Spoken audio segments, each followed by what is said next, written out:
we shot in this place called Bugdgahabi, one of the villages, but different villages have their own prayer meetings throughout the month of February, some on Feb 18th itself.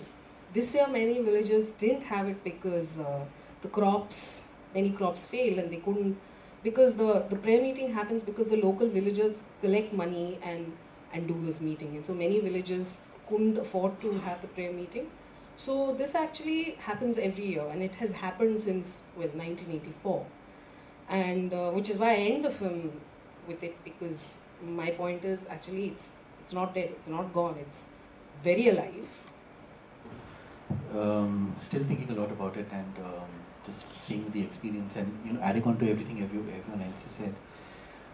Just that experience of that landscape, and I'm somebody who, and like many in this theatre, would have seen those extremely graphic, gory images that were published in the media when this happened. Color pictures in India Today, and so on. Those rows and rows of dead bodies of children, and so on, in those very fields. Yeah.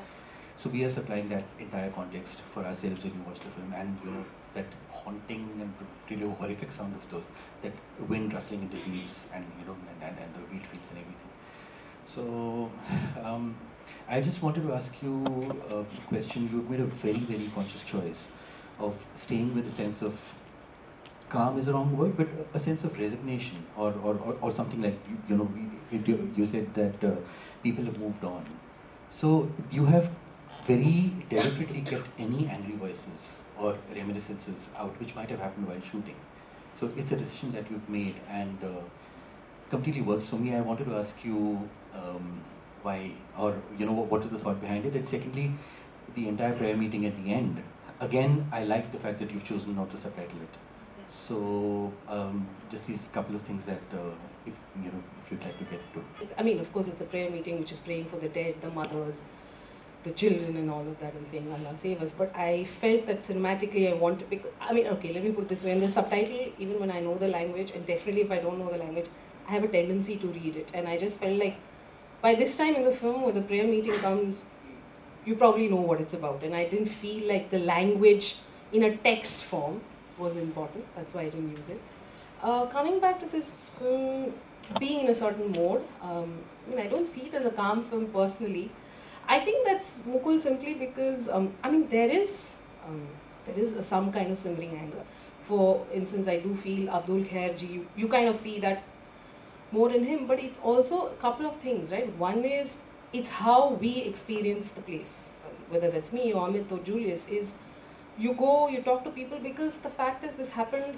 So I don't know if people have moved on or not. Actually, I can't answer that question, and nobody else can except for the person who's been through it. So I think it's kind of slightly presumptuous on my part to say, yeah, people have moved on or not.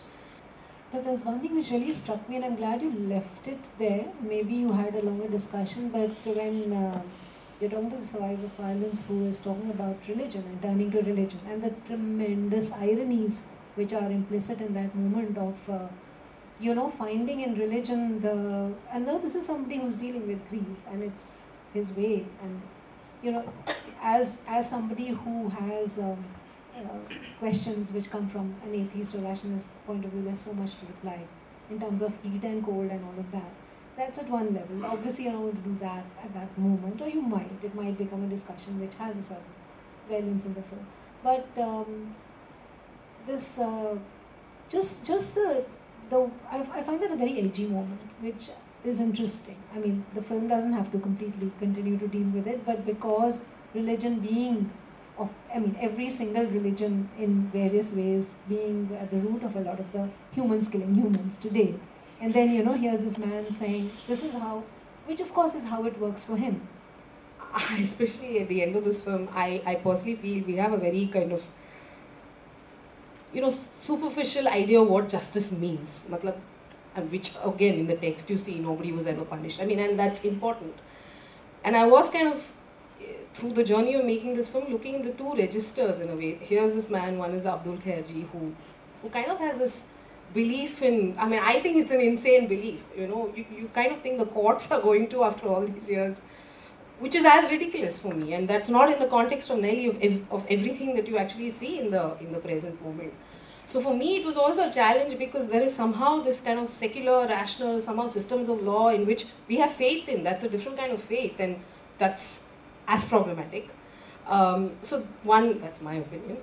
That's one idea. And here is Sirajuddin ji, who has another articulation of it. It's not like he's not saying he doesn't believe in that. He just is saying, for me, it's going to come in another way. And I thought those two things, or even looking at what this idea of justice is. I mean, I've not gone into depth into that, but it gave me many things to think about as I was making the film, and actually even after, what is justice actually. So I just thought that, which is why for me they play against each other in the film. What is your sense of how the people you were speaking to perceived you? Perceive me?